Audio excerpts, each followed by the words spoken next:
Yeah. It was so convenient because I got a replacement beaker because I broke that when I was trying to fill up my radiator fluid. You were using a beaker to fill up your radiator fluid? Well, yeah. I was like, I didn't want to use a food grade measuring cup. Cool. Yeah. So. Why were you measuring? Well, you need half and half. Yeah. You just pour in a gallon of coolant and then fill that jug with water and pour that in. It doesn't hold that much. Okay. You were just topping out. Yeah. And also, I found the fill line. It's like, so you have a tank like this big, right? Mm-hmm. The fill line is here. Yeah. I didn't know that. So it's filled to like here. Yeah. It'll be alright. It'll be the next owner's problem. It's so that if it has to push some coolant out of the system, it can. Maybe that's ever since I changed the oil when I started it, doesn't sound right.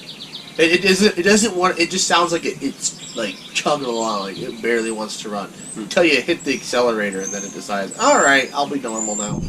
And then it'll idle, it'll drive fine. But if you don't jam that accelerator, like after you one of the times, I started to drive, but I was easy on the accelerator, and it was like, But I'm like, nope, we're gonna jam. So you jam the accelerator, and it just fixes it. So I don't know what that is. Sounds like a fuel issue. Yeah. Something with your injection.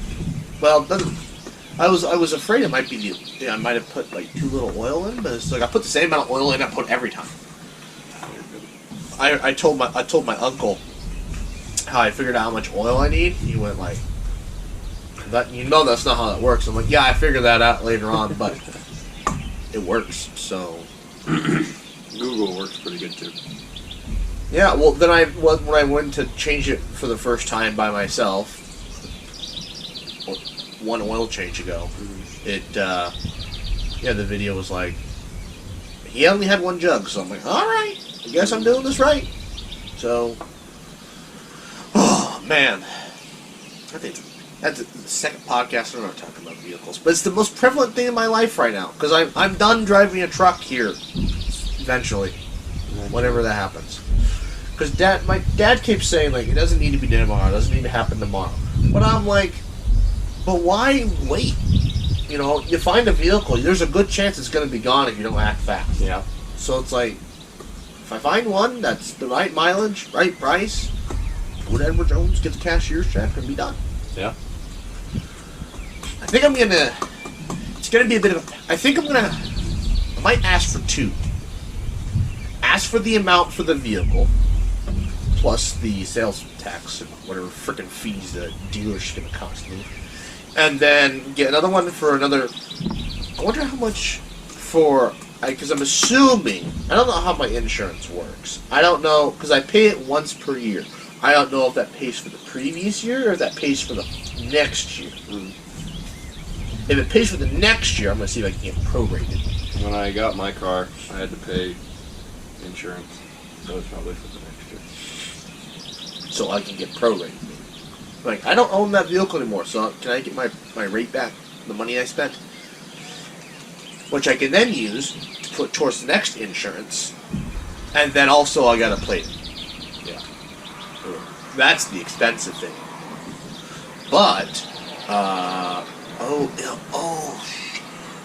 right. I won't be driving a truck anymore, so I can't get farm truck plates. Yeah. How does it qualify something as a truck?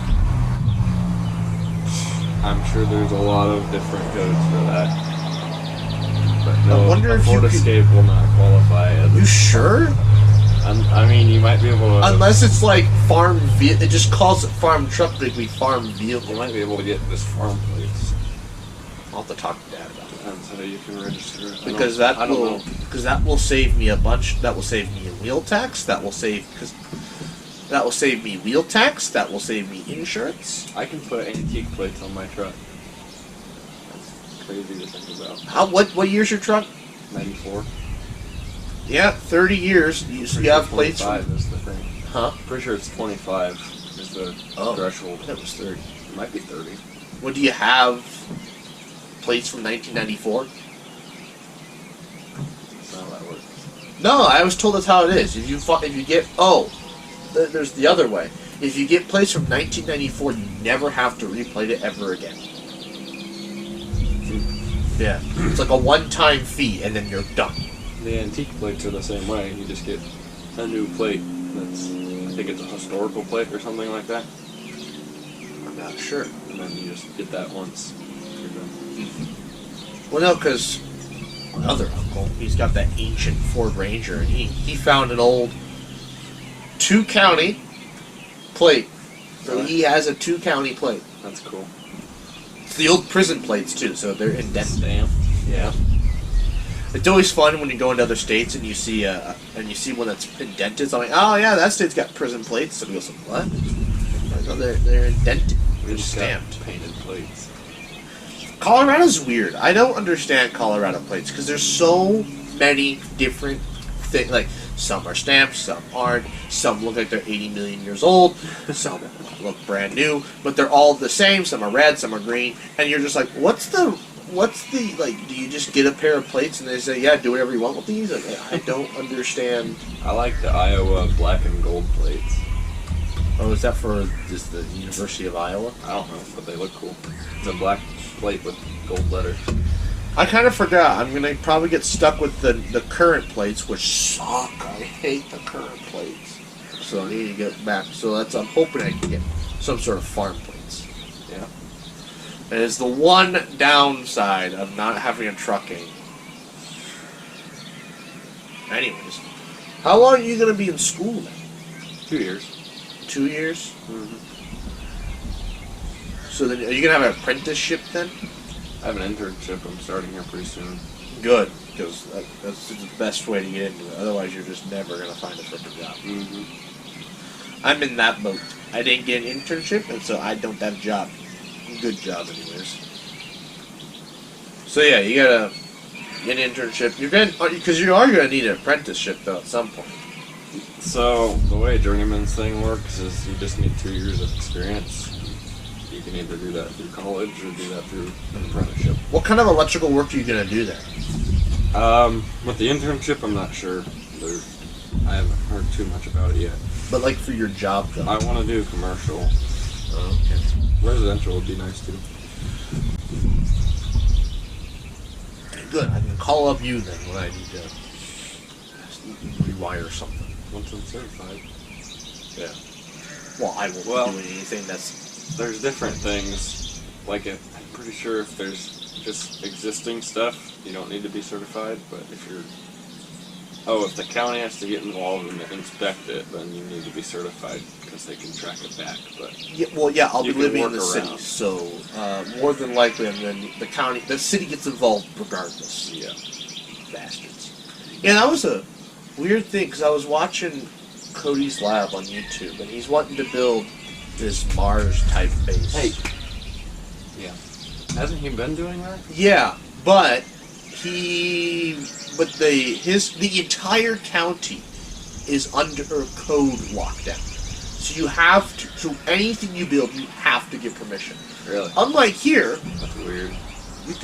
you could build, you could add on to your house, build whatever the frick Yeah. you want. Here, it doesn't, unless you try and sell it, it doesn't need an inspection. Yeah. And when you're outside the city. Yeah. Yeah, so I was just like, bro, he's like, so maybe I moved to Nevada, but like, he's like, I don't know. And I'm like, bro, move to Nebraska. You can do whatever the hell you want. It's great. You can build that, no repercussions. They do not care. As long as you're not in the city. Yeah. Well, yeah, if you're not under city code, then Yep. do what you want. But I couldn't believe that the county had that much power that they were just like, no. We want to make sure you're doing exactly what we tell you. See, that's dangerous though in Nebraska because now anybody can go do their own electrical work. Yeah. And then why did my house burn down? Well, did you ever get certified? Well, no. I read a book. That would be me. I read a book.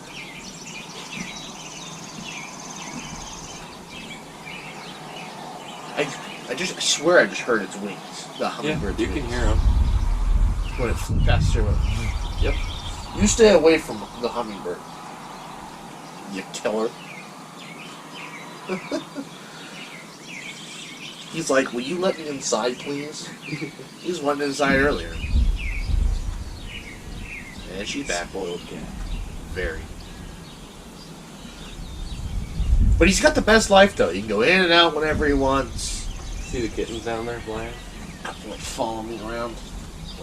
Oh, yeah. They were following me around when I was trying to lock the sheep up that one night. Oh, yeah.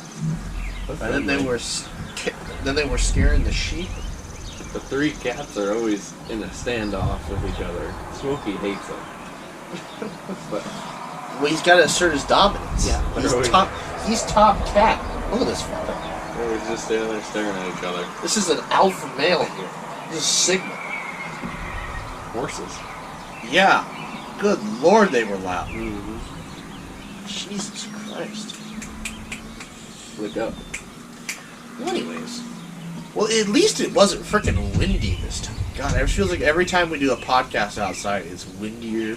It's windy. You can't hear. But this is like dead calm. Yeah, it's nice. Just have the freaking sheep in the background. That's alright. The